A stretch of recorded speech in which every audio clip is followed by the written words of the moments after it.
जमीयत उलमा इस्लाम city Sukkur पारां समूरन उहिदेदारनि जो गॾियल इजलास सिटी सखर के अमीर मुफ्ती सऊद अफजल हालेजवी जे ज़ेरे सदारत में थी गुज़रियो।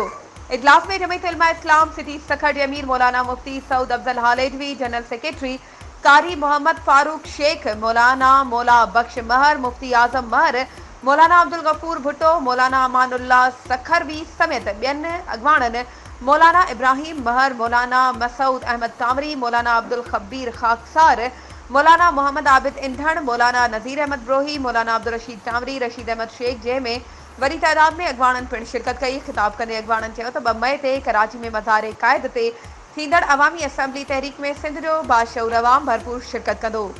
हज़ारे कारकुननि तोड़े अवाम सां गॾु पंहिंजे क़ाइद मौलाना फज़ल रहमान जे हुकुम ते मज़ार क़ाइद कराची में पहुचंदासीं। जाली हुकूमत जो ख़ात्मो करे पोइ सुख जो साह खणंदासीं।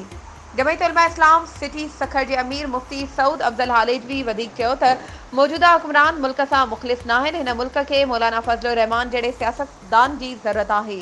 वधीक ख़बरुनि ऐं अपडेट्स जे लाइ असांजे चैनल खे सब्सक्राइब कयो ऐं हा, बेल आइकन खे प्रेस करणु न विसारिजो त जीअं असांजी हर नई अचण वारी वीडियो तव्हां ताईं पहुची